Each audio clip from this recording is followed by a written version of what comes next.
gorgeous faces. It's so wonderful to have you guys here. Hello, hello. Okay, we've got a good-sized audience for tonight. You guys, I have such a treat for you. And I've got to say, a couple of us were really impressed that this guest had his own TED Talk. Everyone was like, ooh, because we're like stars in, what is it, they say 360-degree distance, because we know you. Some of the stardust will filter off on us. Guys, this is Jonathan Tilley.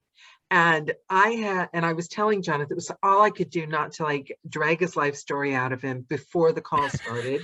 But you know me, I don't like you to miss any of the good stuff. Please remember the rules, since we had a whole week of no calls. I feel like I haven't seen you guys in ages. But remember the rules, please. If you've got a question, make sure to type the word in big caps, question, and I will filter it through to Jonathan throughout the call. And they have to be quirky. No boring questions allowed. Yes. So far, I think the best one, I can't remember who brought it up, was asking Johnny Heller and Joanna Perrin what superheroes they would be if they could be. That was a good one. Oh, and favorite candy, that was good as well. So we can't reuse. You have to try to top those. Everyone, I think I've noticed I've developed a habit of saying before every sentence. We have a fabulous guest for you today. Jonathan Tilley is big, big, big in the voiceover community. He's an educator. You've all seen his TED Talk because I posted it today as a teaser. And I took a class with Jonathan. Okay, let me preface with, the first time I ever heard Jonathan's name was on the VoiceOver Network, and they had a great webinar. And I was not ready to hear Jonathan Tilley. And the reason I wasn't ready was because the subject was, please remind me, Jonathan, of the name of your group, the Millionaires List, or the League of List Builders, yeah. League of List Builders. Yeah. And it scared me to death. It was all about networking. It was all about, and all those things that you guys know, curmudgeonly old me was like, I just want to get in my booth and work. And I'm now a different person, thanks to Joe, but I still am a little bit overwhelmed when I see all those things. But I did jump on a class regarding Canva that Jonathan was giving. And across the board, everything Jonathan teaches, the energy he imbues it with is so contagious that you find yourself picking things up and getting rid of all the stories. I can't do this. This isn't for me. You forget all that because you get carried away with Jonathan's excitement. And before you know it, you're along for the ride. And I think that's an amazing gift. But Jonathan, I want to hear how this all started. And in particular on stage, I want to hear how exciting that was, and tell us about the beginnings of Jonathan Tilley. Oh, wow. Thank you. That's such an amazing introduction. Thank you so much. And hi, everybody. So great to have you all here. Hi. So the beginnings. So, oh, wow. How far? Okay, let's go back to when I was 9 years old, and my music teacher, we were singing in class, and then singing it in the, like, how old are you when you're 9 years old? Third grade? I don't know. 9 years old, whatever grade that was. Third, fourth, something like that. Third, fourth grade. And we had music class, and my music teacher was like, let's all sing together. And I just was singing, and she said, can you just stay after class for a little bit, and we're just going to sing some scales. I'm like, okay, great. And then my mom picked me up from school that day, I think, and she's like, so I heard you had a good day at music class. I was like, yeah, we just sang a little bit afterwards, and I mean, I was naive, the innocence of kids. I love the innocence of kids, and she said, yeah, in a couple of days, your music teachers invited you to go to a rehearsal. I'm like, oh, like in school? Like, no, your music teacher has a community theater group in the town next door, and we're invited to sit in on a rehearsal. I'm like, oh, why? Okay.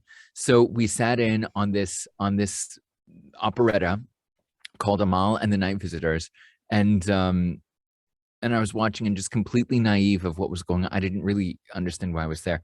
And then it was happening, and then they took a break, and then she came over. She said, can you just, you know how you saw that little rehearsal that we had? Can you sing a little bit with us on the piano? I'm like, okay. So I sang a little bit, and I was like, oh, interesting. And then skip to 2 months later, and I was the young boy Amal in the operetta Amal and the Night Visitors. I was like, how did this happen? And so that was my jump into performing. And if you look back at the videos, the VHSs, I hit maybe 2 of the notes in the entire operetta, but it was this naive little cute kid on a crutch that gets healed, and it's a beautiful Christmas story. Anyway, so that was the in, and I just was hooked. So then during high school, I went to a high school where there was a strong theater and music background. I went to Ithaca College and got a Bachelor of Fine Arts in Musical Theater. It was just completely the thing that I wanted to do, and I knew that there was nothing else I wanted to do, and I just pursued it. Was there doubt? Was there starving not really. artist? No, yeah, I say not really, because I was very sheltered. Doing in high school, in college, where you're specializing in that, and you have to audition to get in. But still, I was like, I'm cool. And it was fun, and I was like, I didn't understand why people were like, especially in college, why everybody was overthinking things. I'm like, y'all, we have like an opportunity to do whatever we want for 4 years and just explore. So I just grabbed onto it, because I come from a small town, so the opportunities that were given to me in college, I was just like, oh, this is amazing. So this was like bright lights, big city. Wow. Oh, it was like, this is it. And I remember after graduation, I graduated on a Friday, moved to New York City that night, expected to be on Broadway on Monday after that weekend. And when Monday rolled around, and it was like, why can't I pay rent? Oh, New York's expensive, and there's a million other more talented people than I am. That's when it really hit, when it was like, okay, starving artist, is this working? I don't know how to. It was a huge crash course in, OMG, this is the life of a starving artist, and I did not like it. So I have luckily, a question. I have a question. Sorry to interrupt, but there's some good bits I want to pull out. Yeah, here. Sure. When you moved to New York City, do you feel, because you remind me vividly of when I moved to LA when I was 18, and I was terrified. Yeah.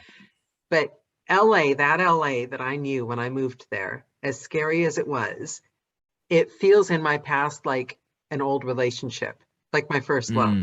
Do you feel like extreme intense feelings about New York, having had that be your first, or did you hate it, or did you love it? It's so funny that you say that, because when I was in New York in the late 90s, I was like, this should feel right.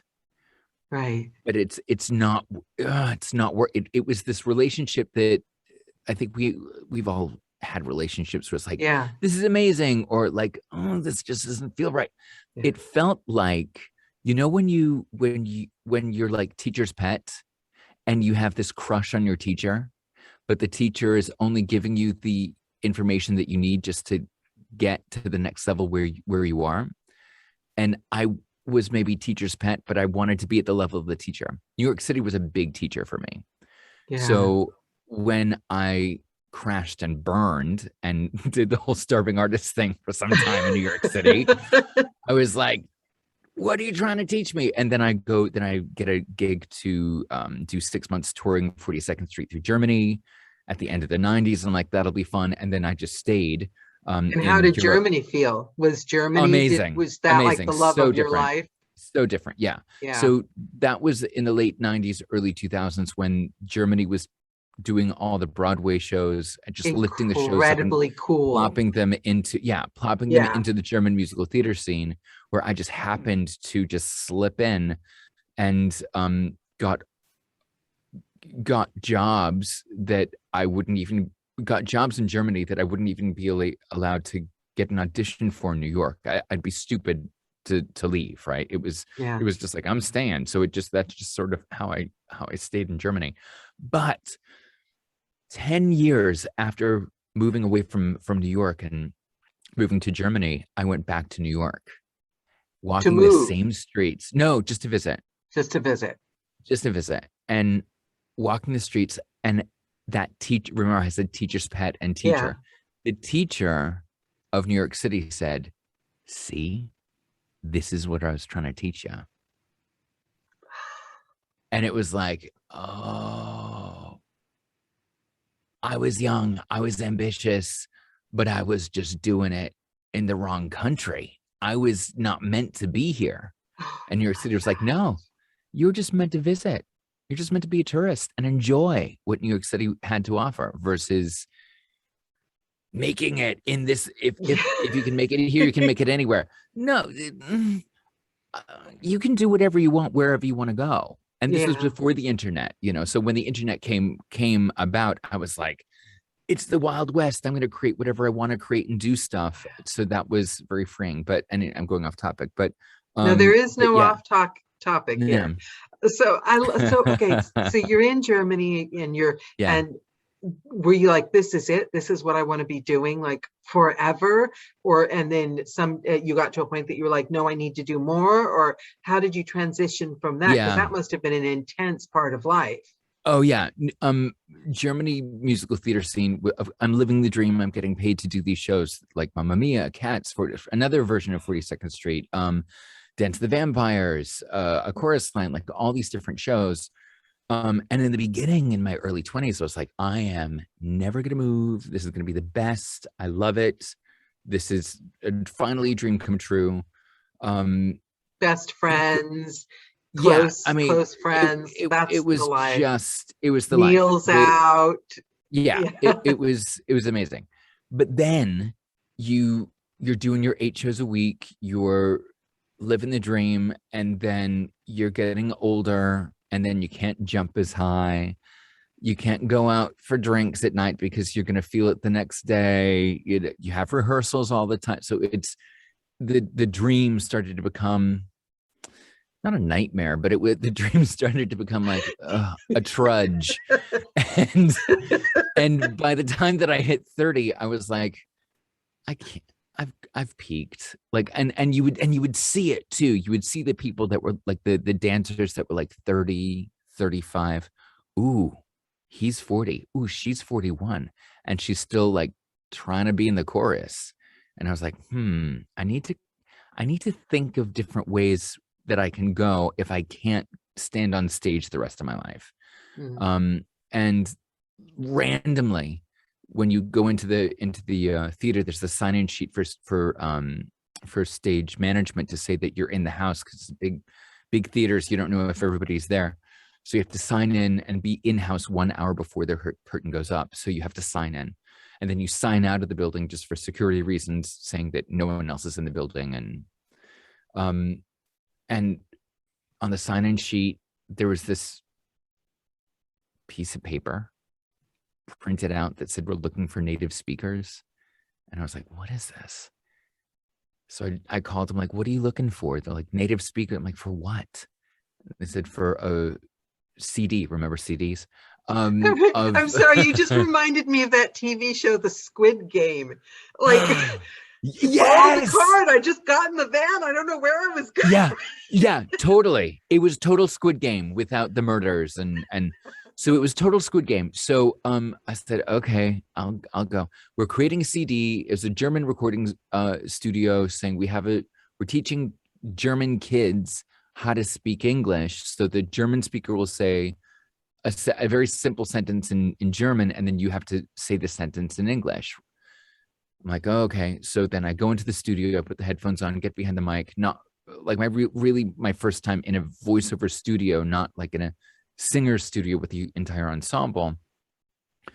And I did the thing, and I'm reading the copy, and literally this sound engineer had to say, Jonathan, can you I'm like, is everything fine? Am I doing okay? I did not take it seriously.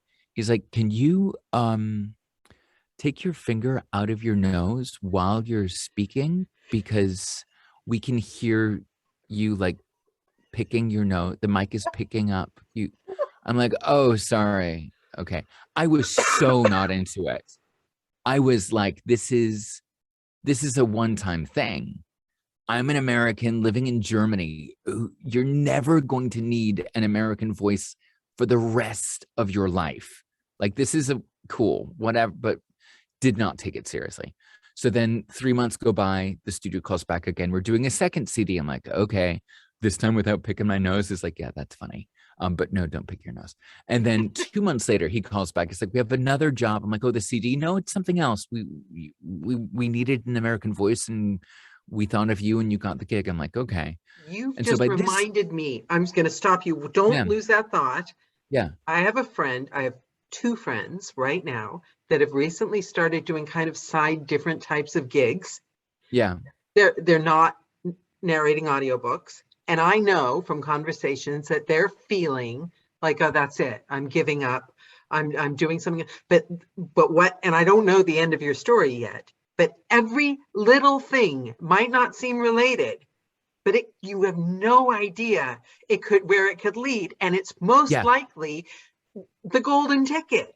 Yeah. And you don't know. You don't go know. ahead, finish the story. See why I had to interrupt with that bit right then. So. Yeah, exactly. You don't know.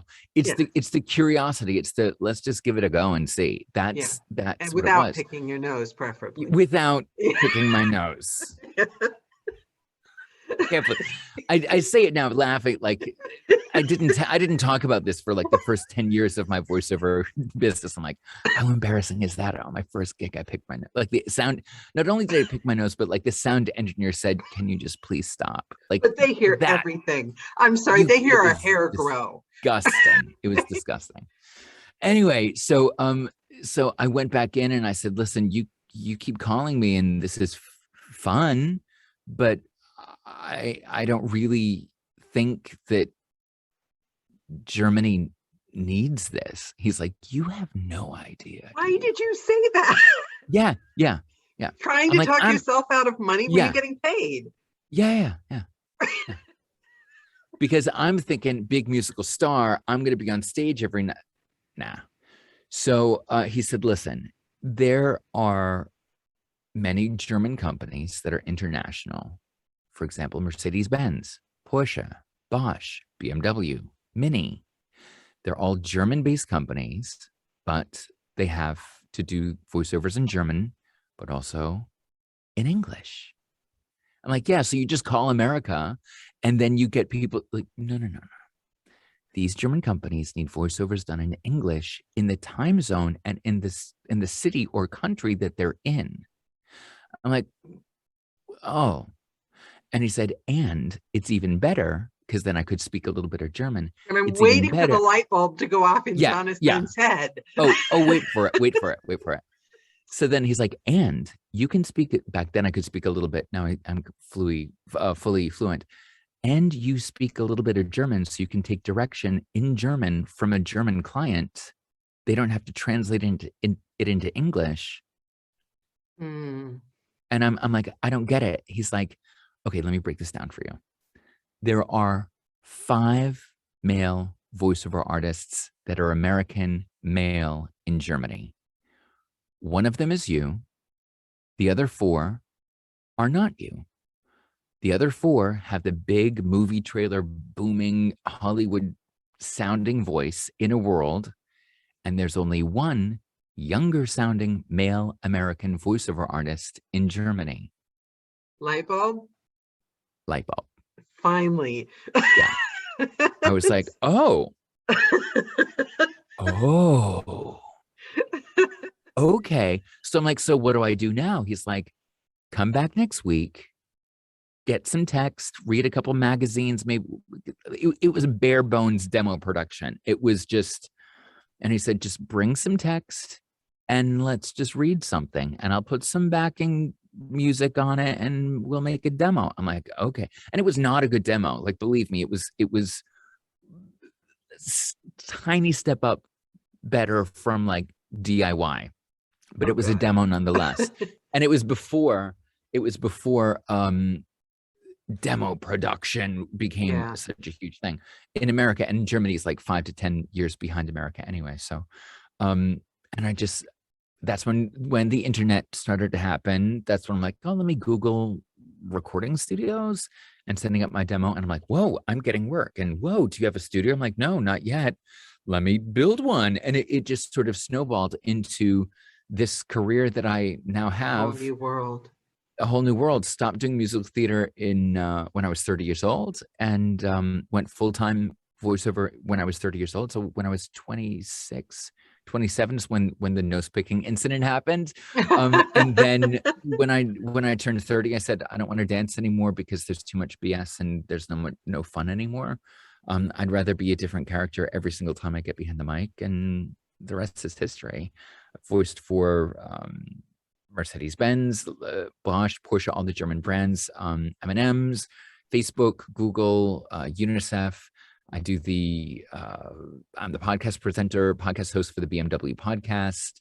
But do you Tons know of what? e-learning. Yep. Your teacher and that engineer, I'm thinking about the people that we meet on our journey, because I Yeah. did some audiobooks and somebody gave me helpful feedback. I did a few audiobooks and they said I was great, whatever. And then I remember the day I said, I'm going to do this. Yeah. Where do you start doing this? And Yeah. they said, oh, it's not that easy. It's not as easy as you think. And I Yeah. remember leaving the building because old me, my whole life, would have gone, well, it's not that easy. Fine, everyone does it. There's no way I can do it. I remember leaving the building and like stupid, out of like an 80s movie, punching the air, going, Yeah. I'm gonna do this for the rest of my life. I want to do this. Yeah. But Yeah. it's not often you get that. And I wonder how No. many people didn't pursue what they could have pursued. Yeah. Because like that guy had to kind of lead you down, Yeah. we don't Yeah. always have those watershed moments. So I Yeah. pray that I'm never that person that says the discouraging thing to somebody that might just not be there yet. Yeah. Yeah. If that guy Yeah. hadn't been there, how many you could have wasted 10 more, not wasted, I'm not saying, because I'd kill to be doing musicals like you were, but you could have like ended up, getting disheartened and bitter and still Yeah. trying to do the dancing and Yeah. a hurt Yeah. knee, and 7 Yeah. years later before you figure out the voice thing. Yeah. One person took the time to break it down. Yeah. Yeah. I mean, and I think that's the thing. And I think that's why I love to give back with all my online courses, because I think sometimes you just need the light bulb moment to be like, oh, okay. Like I had, and not realizing, oh, I can make something out of this. And I think when I was going down the path of voiceover, it was just like, well, I have nothing left to lose. I've nothing else to lose. I don't want to do musical theater anymore. So let's pursue this. And if that isn't something, then I'll do something else, but let's just give it a go. And I just But I'm went all in. fascinated by your thought process, because I love your reactions to things. And I think in large part, your reaction to what life throws at you is why everyone, when they heard you were going to be on this call, the one word that kept coming up was positive. Yeah. Because you seem to always be looking for the next good. Oh yeah. Next good leap. The next, you don't dwell on, am I wrong? I mean, I might be wrong, but it seems like you're always looking for the next exciting thing. Yeah. I mean, isn't that why we're alive? It is, but most people can't get there. Most people find it very difficult not to get crushed by the other. But so tell me about the list builders and how you started all the networking stuff, and how, were you just born? I mean, I know you were born with the style and the graphic and the website and people. Tell your story. I don't want to tell your story for you. Yeah. I'm fascinated by it. So, I mean, this is also how like the next thing emerged. So I have two companies. So one is the voiceover company, and the other is the teaching creative people how to shine online and share their talent with the world, whether that be with my online course, League of List Builders, my online course, My Content Calendar, my membership site, Inner Circle. How you do it all. There's a lot of balls in the air. And the when people in the musical theater scene saw that I transitioned into voiceover so quickly, they said, "Oh, how did you do that?" I'm like, "Well, there was this guy, and I picked my nose, and they said, well, I don't think voiceover is my thing. After I do musicals, I think yoga teaching's my thing, or I think being an artist is a painter is my thing. I'm like, oh, So cool. Okay. already you were leading and encouraging and coaching and teaching, and you weren't even knowing you were doing I it. didn't even know it was, I'm like, great, let's talk about it. Like, what are your ideas? And then, so already had I loved those, I still love those conversations. Like, oh, let's brainstorm. And then they said, my friend said, so who did your website? I'm like, oh, I did it. I just threw it together. Like, damn, who does your social media? I'm like, oh, I did it. Took a couple online courses, learned some stuff, follow these people. I'm always learning stuff. And they said, oh, can you do my website? Can you do my social media? Can you tell me how to network and market myself? I'm like, oh yeah, easy. Apparently I have this chip. They don't. I'm like, well, this is just a one-off or a two-off thing. But then friends of my friends said, so you do websites? So you do social media? Yeah. So you help with marketing? I'm like, yeah. And I'm like, wait, this is a business model. So I'm like, okay, and after doing all the one-on-ones, I'm like, I'm repeating myself. Just the only thing that I'm changing is the name of the person that I'm speaking to. Okay, so what are the problems that everybody has? How can I write it out and film it into an online course talking about either building your client list, or how to do Instagram, or how to build your own website and build your brand and build your business? How can I write all those different things out, film it, put it in front of people where I can save myself time from repeating myself constantly, but more importantly, help Bring as your joie many de people as vivre to people possible, too. Because right? that Canva, there's nothing more boring in the entire world than Canva. And somehow you sold it like a Somehow it's French fun. 1960s film with gorgeous outfits and clothes. And I was like stuck to the end. And it's like, Yeah. Yeah. I think that it was smart to do a lot of that on video, Yeah. because then you could bring the thing you've got the chip that, your personality so Yeah. what is the list thing? I don't really Right. understand the list Right. thing. So League of List Builders. So I have two online courses and one membership site. My very first online course was and still is League of List Builders, which is the creative person's marketing class to know exactly what to say, when to say it, and who to say it to. It is, in a nutshell, how to reach out to your dream clients via direct email outreach. Okay. Research, knowing who the person is that you're reaching out to, knowing what their job title is, knowing what their dread to dream is, and how you can be a small piece in their big puzzle, and how to help them move their dreams forward. So right off the top of the bat, I can see for a narrator, the two different areas that we do that in are we reach out to authors on Amazon. Yeah. And say, this is why you should take me seriously. I love your Yeah. book. And the trick is finding the writers that A, aren't already swapped up by publishers, and B, Yeah. can afford to actually pay something, because we can't afford to Exactly. work. And then the other area I can see this working in is the sending the contacts to the publishers. And because we all know the rules, seem friendly, look them up and say something personal. Oh, I saw that book was online, and then, but then you get bogged down in work and you find it difficult. I mean, maybe that's just me, but that's where I fall down. Oh no, it's not fun. Like Yeah. this is what I think is hilarious. Everybody's like, I'm gonna do League of List Builders. I'm gonna build my business. Yeah. And and it's gonna be fabulous. It's like, girlfriend, honey, boo boo, child. This is gonna be the hardest damn time thing consuming and so boring. Yeah. But you have to do it. Like this. Look at me getting all like. Well, with me, that it's not boring. It feels disingenuous, because the part about it that I'm uncomfortable with is, let's talk about it. Thank you. The part about it that I'm uncomfortable with is I'm very friendly.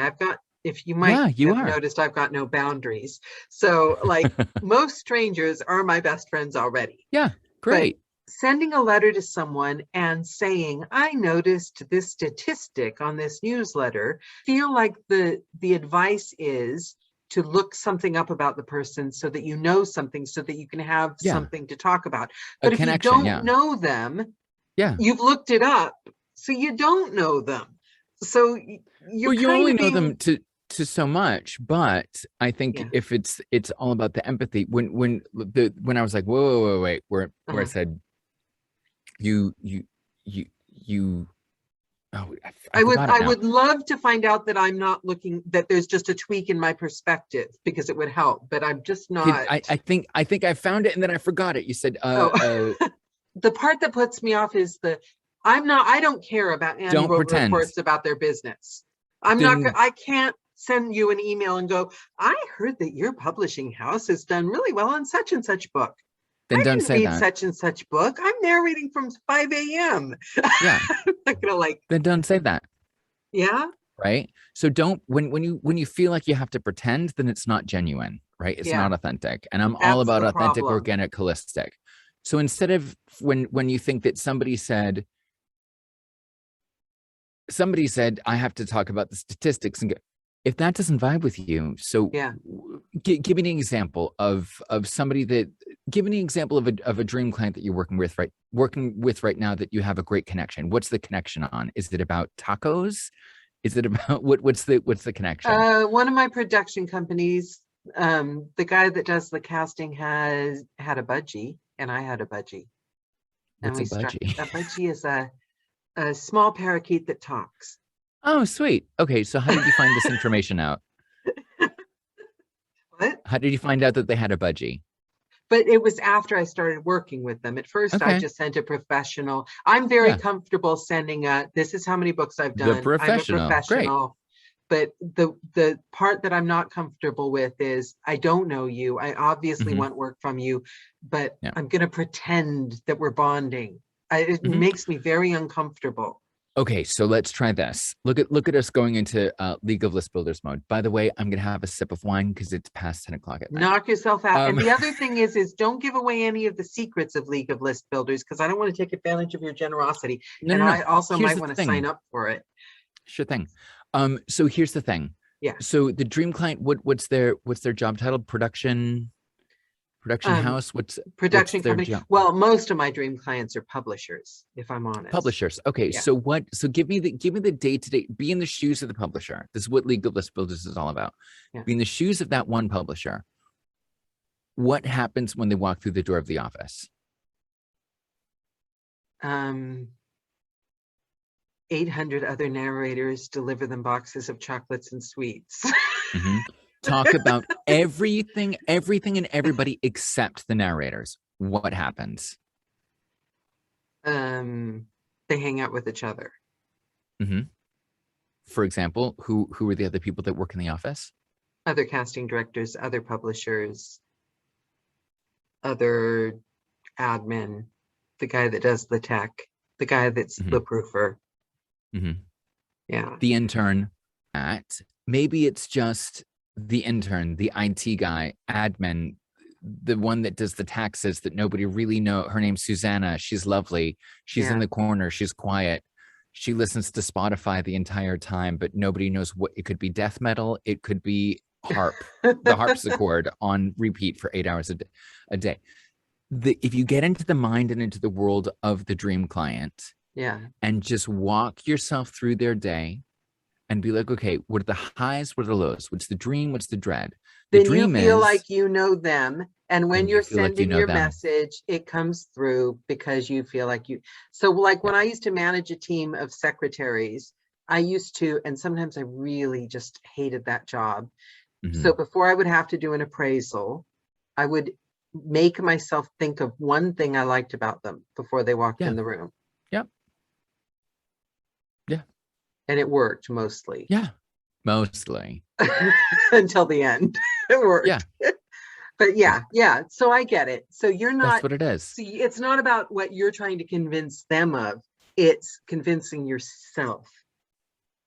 As I always say in the course, it's not about you, it's about them. Right. Mm. So if you're stressing over that this production house or this producer or whoever you're reaching out to is being inundated by 800 other narrators and voice actors and all these things, get that completely off the table, because yes, they are being inundated by 800 other voice actors saying, I'm the best, I'm professional, I'm this, I'm that, I'm this, that, the other thing. But these hundreds of people that are bombarding them every day aren't even getting into the minds of who they're reaching out to. You're a genius. Do you It's know what? Because marketing. well, It's that made me empathy. realize the It's whole empathy. the chase. And I've gotten rid of It's most not of a the vestiges. chase. I know, but Yeah. when you start the career and you Oh, start yeah. the nature of it, and you go to the coaches and so you're on a chase. You're trying to figure out what everyone else does so you can do it well. And you made me realize that was the last vestige of that feeling of the chase. Because like if I reach out to somebody for a joke call, I'll reach out to anyone. I've reached out to Yeah. anyone. And I Yeah. don't even, I'm thinking about them because I know that I can Yeah. offer them a Yeah. platform and I want to find out about their wonderful life. So I never even think 100%. about that. Yeah. But that's the only problem I ever had was sending it to publishers. And I know a lot of people when they send, I don't really send Yeah. to writers on Amazon, but they feel like they're going begging and they're chasing No. because they're trying How to can I get a help? career. Yeah. No. It's how can I help you? Yeah. And if it's not today, okay. It's the idea of in most countries, in Germany they don't do it. It's holding the door. You know, when you like are going into a public space and it's not an automatic door and you're Yeah. the first one, you hold it and you know somebody's behind you, you hold the door for them. When you hold the door for somebody, how does that make you feel? Yeah. You feel good. There you go. Have a Yeah. good day. When somebody holds the door for you, how does that make you feel? Good. Thank you so much. Oh, wow. Thank you. So kind. All you're doing is holding the door. Yeah. Reciprocal. And you leave the door. And if they're like, I'm not ready to walk through the door right now, great. The door's open. And it Whenever comes you're back ready. to all the other aspects of this career. It comes back to when you're in the, it comes back to everything, basically. It's the Yeah. same damn answer. And Yeah. how many times do you have to be beat over the head with the same damn answer? It's the reason you might have a problem in the booth, or you get stressed, or you worry about your writers, because it comes back to how are you feeling right now and how you are. And when you're dating, I was great at dating. I was the queen of the pub because I loved everyone, girls, guys, they gorgeous. We were all, it was the cabaret. In here, life is beautiful. In here, we're all gorgeous, you know, and everyone loves you when you love everyone because everyone wants to be around the person that's confident. Exactly. Yeah. Yeah. Okay, we've got real questions from proper guests, so I won't monopolize your time. Let's throw some questions love Barbara's at you. question. Barbara. Okay, no, wait. Oh, sorry. Oh, wait, no, wait. We got another one we got to get to first. Oh, I didn't see that. Sorry, so sorry. That's what I worry about. We've got too many flooding in. I get carried away talking. Sorry. Nancy would like to know, how much humor Hi, do you Nancy. recommend when making contact with someone who is not familiar with you, but you want a memorable connection? Such a good question. Okay, so Nancy, here's the thing. Fun, especially in the beginning, fun, lighthearted humor, gentle humor, great. Shows a little bit of personality. Don't talk to me in an opening email about picking some your nose. crass picking your nose. Like I would never say to a first direct email outreach, I started doing voiceover and picked my nose. Like it's too soon. Too soon. It's like going on a first date and saying, I do. Like, no, right? Yeah. So a little bit of humor. It's a gentle touch. But yeah, if you, whatever your personality is, you know, bring that in. And if you want to have a little gentle humor here or there in the beginning, great. And then when the working relationship builds, then you can bring in a little bit more humor. But in the beginning, gentle. I keep going back to that time I accidentally sent the publisher the email meant for my sister about how I was getting so fat during COVID, they were going to have to take me on a forklift. And then I ended up in a one-on-one session with that same publisher. Excellent. Question, Barbara. But how do we find out what their dreams are, and how do we find out what is in their minds? Okay. You don't know what their dreams are. You don't know what is in their minds, but if they have a job title, which in this case would be the publisher, you can go into Google and write in what's the job description of a publisher. You will see all of their goals. all the things that they have to get done. What is their dream? To Oh, get that's all those smart. things done as efficiently and without drama as possible. You don't know if they want to have a house in the Hamptons or if they want to have a tiny home in Portland. You don't know about those dreams, but their job title will give you a clue, a really very big clue on what their professional dreams are. And that's basically to do their job correctly and bring more income into the business. Because if that wasn't their goal or their dreams for their job, they are in the wrong job. Okay, so tell me about the list builders. Is it a video that you pay a one-off fee and then you learn, or a 6 month, oh my goodness, I go crazy for 6 months. It's a 6-week long course that people pay into. It's guided. I walk people through it. There's weekly Q&As. Yeah, it's a whole thing. And I only do it once every 2 years. And we did it this year, so I'm not going to do it again until 2023. Okay, so we're narrators. Apparently. We're narrators. We're long term. Long term. I can see people making notes already. Yeah. So, what do you do mostly now? Do you do work on your businesses the most, or are you like still working voiceover a lot? Like, what is your day look like? I have a thriving voiceover business.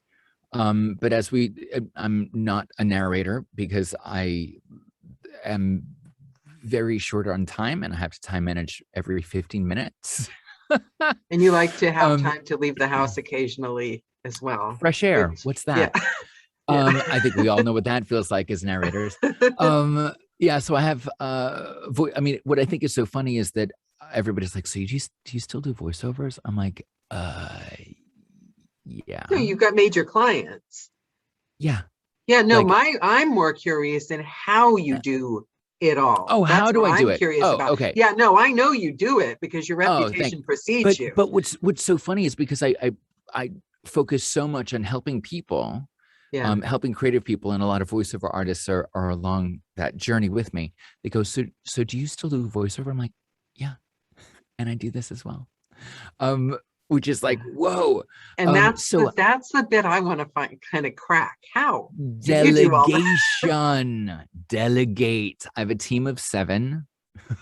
Yeah. Wow. But that comes with work itself.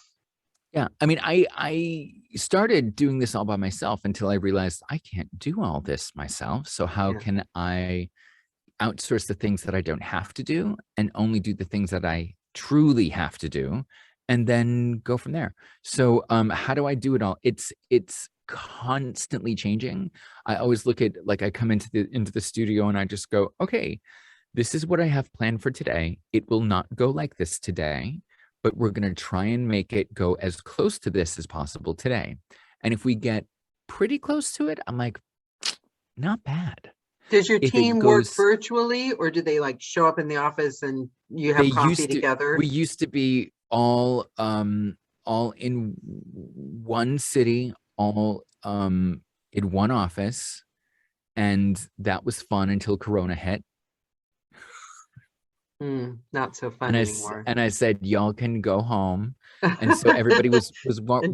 Breathe on me. Don't breathe on me. And then it was this beautiful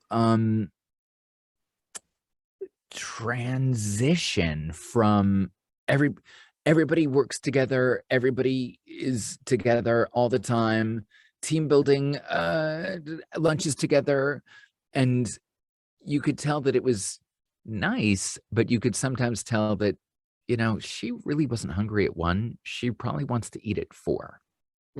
Or she's got a kid that's having a temper tantrum and she can't make it into the office at 9. So I started to realize, like, oh, although it is nice coming together and working together, it maybe wasn't as productive as I thought. So we decided to do remote.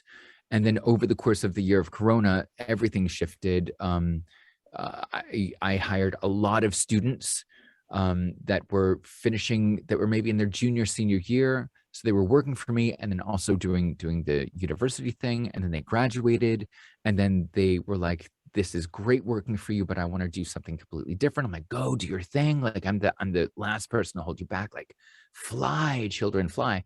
And so by the end of 2020, my team went from 7 down to 2 and then rehired all these new people remotely. And now we're back up at 7 again. And what So, kind of things do they do for you? so we have Borcha, who lives in North Macedonia. I And love this. yeah, so he does a lot of research and prep. He also has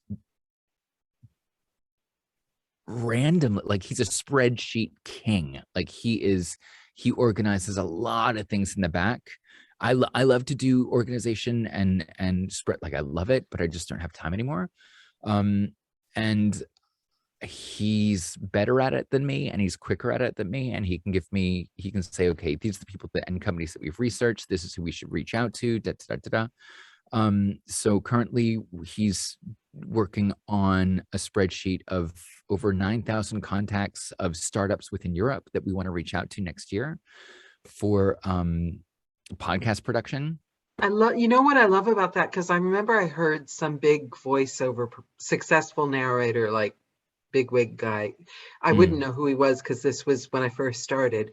He had his assistant send out cold contacts to people on Amazon, like 20 writers a day. And he said like maybe 2 or 3 would come through a week, but that's 2 or 3 books a week. Exactly. Yeah. But the thing is, this is what I teach in League of List Builders. You have to do it first to figure out what your flow is. Then when you understand what your system is, you can outsource pieces of that system to a virtual assistant. But you can't go, virtual assistant, market for me. It's because like, it stops being you. no, that's not how you can. Yeah. It's like saying I just bought a new car. I don't know how to drive. Here's my 2-year-old baby. Here's the keys. Just get me to work on time. You are setting yourself for disaster and because injuring also yourself. Other you people. are your brand, aren't you? And yes, you got to be attached to your brand. And if you hire most somebody definitely. to be your brand, it's like getting those new faces. Exactly. I'm like so excited to get Botox because of this line, right? And I'm really, really excited, but I'm not going to go and have them give me a new face because then I wouldn't be me. What's the point? Yeah, exactly. You know. You're not going to go to the first year med student that just learned yesterday how to use a syringe to be like, Botox right here. Yeah. No, you're not. I know, because you read, I know this doesn't seem related. It just happens to be on my mind at the moment. It was because I found out that 25,000 people had watched that video, and all I could think, whereas I should have, if I'd been on your League of List Builders, I probably would have thought of ways to monetize this 25,000 hits. Instead, I thought 25,000 people have looked at this line. Oh, stop. But when you research, you find out that they can do it here, but it could affect your smile. But why would you change your smile? And then you start looking at the things you see on TV all the time. And all these people, you can't tell where they are in there. There's no, and I think with marketing, it's what you said with what I always remember. I thought, oh, that's a great idea. The secretary sends out 20 messages a week or whatever a day. But then I thought, but it's like I'm showing up every day with a mask on my face. It's like, it's not you. It's inauthentic. In the end of the day, that's the opposite. That's not what we're going for. So you have to delegate out from things that you've already done yourself, and you know that work, that feel like you, and that are of your business, yourself, but better. So so that's what Borcha does. Then we have Kim, who is here in Spain. So I live in Germany and also in Spain. I'm in my studio in Spain, and she lives here as well. I met her a couple of years ago, and we hit it off like wildfire. And she does a lot of social media prep, and graphic design and stuff like that. I have What is two social media prep? oh, like prepping the like, for example, for my online course, my content calendar, where we teach how to plan, post, and party, how to prepare all of the posts 1 to 3 months in advance, schedule them, get the captions ready, Wow. prepping all the social media management. Yeah, Andy does that. Yeah, that's wow. Yeah. Wow. Podcast production. Then we have some people on the team that can do audio cutting, and we have 2 web designers for the web design company. So yeah. I love your podcast, by the way. I didn't mention Thanks. Jonathan's podcast. He's amazing. Okay, go ahead. Oh my goodness. Thanks. Yeah. So how do I do it all? I don't. I do the things that I have to do. And I know that my day will not go the way that I planned it, but I know that if it goes as close to the plan as possible, then it's a good day. Sometimes a snafu jumps in there and you're like, okay, the whole day is completely. But it sounds uber organized. And I've got Harry just said, Harry says, an old organization guru of Neotech wrote of replicating the flow solution you have developed. Sounds like Jonathan's, you must do it first, figure your flow, then you can transfer that. Yeah. And I love that, because you've hit on what works. And so did you see yourself? Did you see, if I had told Jonathan, who was just looking around, still dancing, thinking, oh my God, what's my next step? If I told you that you'd be managing a team of 7 and that you'd have all these businesses and you'd be, what did you learn?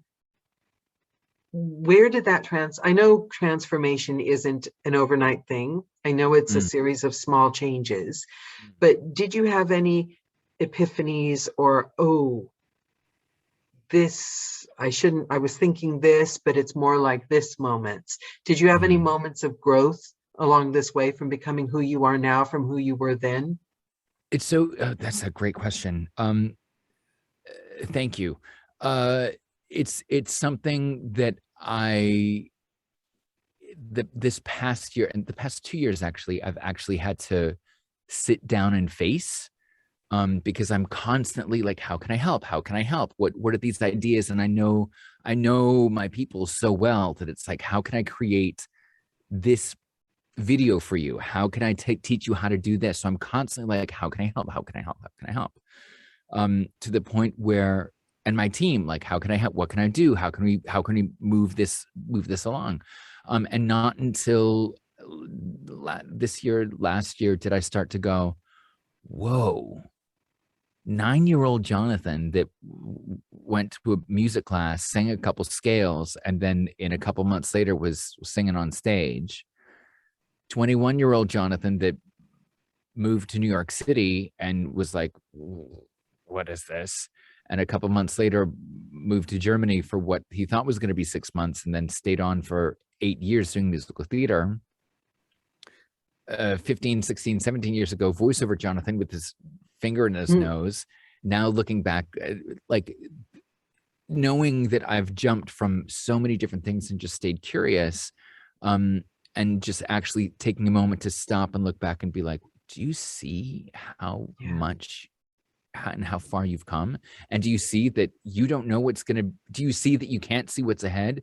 But if you just keep doing what you're doing, intuition's going to guide you in the right direction. Can you just trust for a bit, So for me, it was the thing of, I got to do more. It's like, no, you're doing fine. Trust your intuition. Oh my God. And follow the flow. There's a book. Have you heard of 4,000 Weeks? No. Oh my God. I can't believe we're having this conversation today, but okay. Sarah Nessel. I have to read it. Oh no, you have to, or listen to it. I got the audiobook. Even and better. I listened to it in one day, and I'm obsessed, and I'm going to listen to it again, because I had, I found a group that, I wish I could toast you. You guys, I've got like some weird allergic reaction, so I'm thinking my face might explode at any moment. So I don't dare the alcohol, but I'm having a virtual pretend alcohol in spirit. Virtual toast. Yes. But I found a spreadsheet, a Gaia website, and it was an interesting theory that we have like 4,000 weeks in our lifetime, right? And they put the weeks in a graph. I'll send you the link if you're Oh ever interested. yeah. Have you seen the graph? It's amazing. Yeah. And you feel it's your life in weeks. I and in created years, my and you put your, own. yeah. And you just see like, whoa, how much time do I Exactly. really have left? Yeah. And I had done an exercise where I kind of kept, I'm a spreadsheet nutcase, and I kind of put in the past highlights of my life on a spreadsheet just by the year, because I was starting to sound like a liar. You get old enough, you don't remember. I don't remember what year I was married. Did I do that? I barely remember my age, you know. So I just a cheat sheet. Well, I took that the other day and put it on the graph to see like what blank spaces down there, what you were talking about, what were the highlights here. And it was like a feeling of peace, because it was like, here is me, you know, I can see the journey and what she's learned, but you have got to, I'm just telling you right there, you're in a place, you have got to listen to that book. It's affected me more than any book. Because I've always been fascinated with time.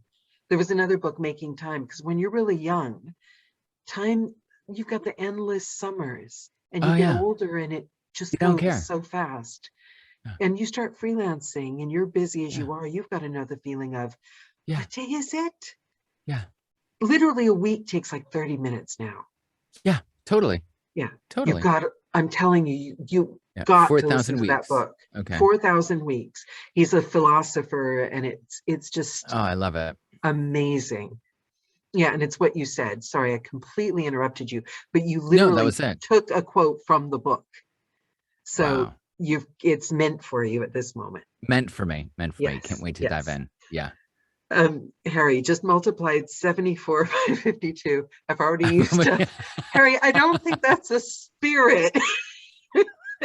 Well, Harry, you know, there's a lot of forward movement in med tech, where the average age is no longer, like, I think we're going to be living to 200-300 years old. So they're going to have to change the book from 4,000 weeks to 12,000 weeks. And you know, the age experiment, did you hear about the age experiment? No. They did a few years ago.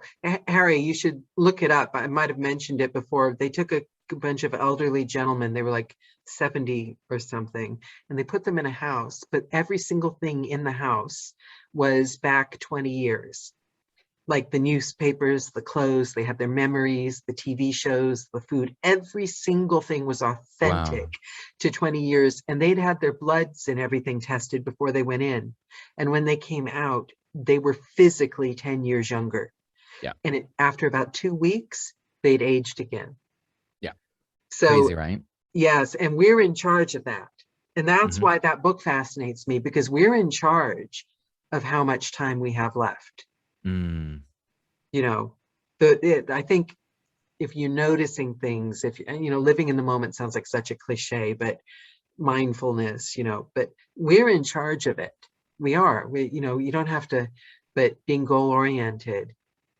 And I don't think I've ever met anyone that's as goal oriented as you seem to be.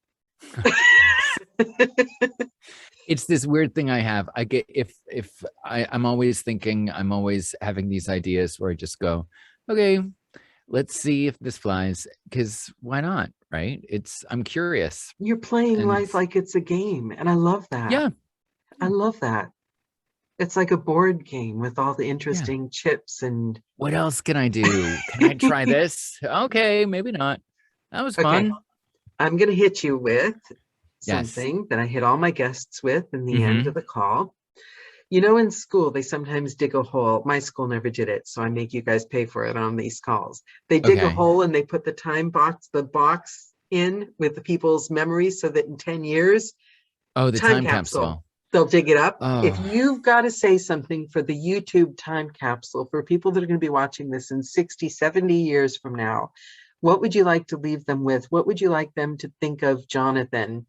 And after that, we've got one quirky question I'm going to hit you with. But what would you say for the time capsule? What moment of gold advice, final words, Okay. naughty joke, anything for the time capsule. So the joke, my first response goes to is a shout out to Nancy when she asked how much humor do you recommend when, talking about humor. So this is completely humorous. So the time capsule would be, I would want to put it in a question in the time capsule that I would answer in 10 years from now. And the question would be, what's the deal with Bitcoin?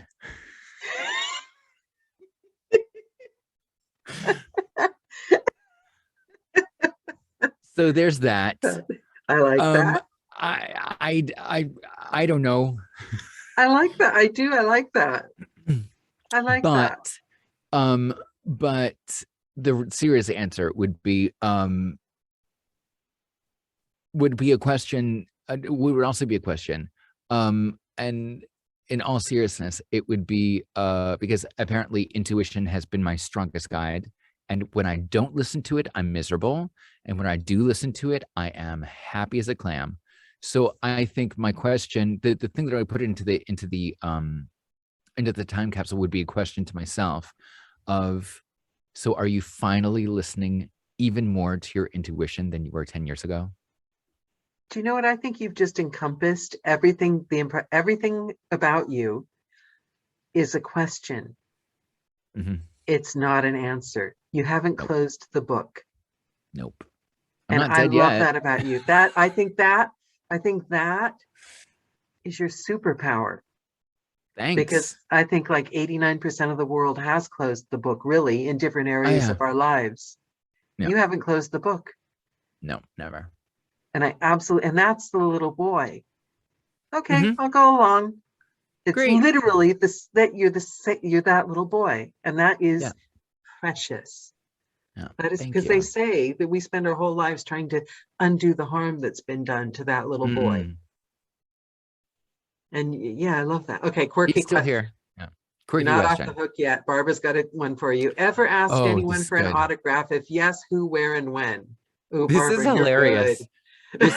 That's a great question. Actually, yes. Okay, are you ready for this? Yes. This brings back a huge memory.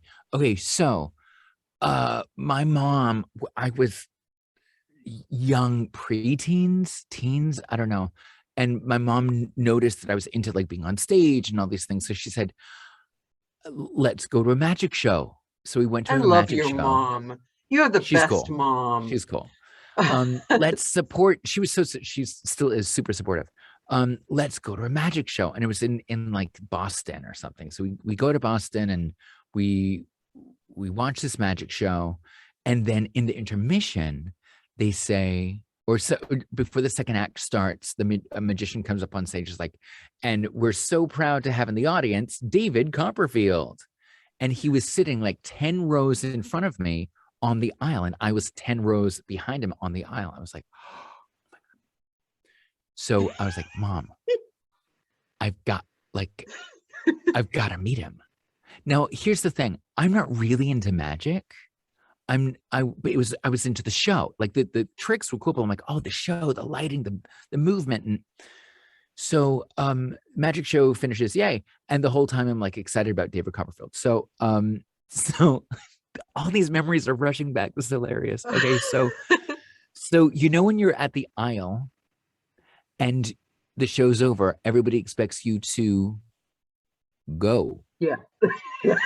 But I'm not, because I know David Copperfield's coming up, right? And I'm like, Mom, do you have a pen? And she's like, no. Do you have a pen? I'm like, no. Oh no. And like people are like, can you just go? I want to meet David. I'm like, I want to meet David Copperfield too. So this massive tension. He's coming up like, David Copperfield, can I please have an autograph? He's like, yeah, sure. Do you have a pen? I'm like, no. My mom doesn't have a pen. I'm like, do you have a pen? He's like, I don't have a pen. And he's like, and the crowd is pushing, like, oh no. Right. So it was this, and I'm not even a David Copperfield fan. Like, I mean, he's awesome. Like, but I'm not like, like, I don't know his backstory. I've never seen his shit, like his shows. But it was like a celebrity. So he's got star quality. He's got star quality, right? So Barbara's question of anyone for an autograph. That's the only time I've asked. You didn't get it?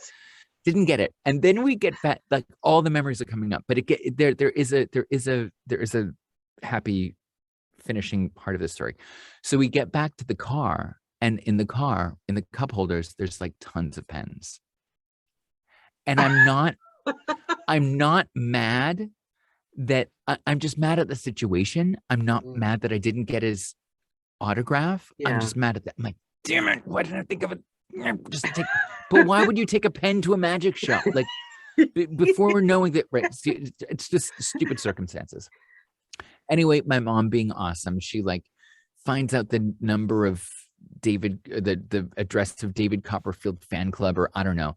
And she asks to get an autographed headshot of David Copperfield sent back, and he does it, or his assistant signs it, whatever. I'm like, oh, that's so nice. Thank you so much. So then a year later, David Copperfield is doing a show in Boston, not the same theater. And I'm like, I have to go. Although and at this point, you probably have an emergency pen with you everywhere you go. And I'm ready. I am ready.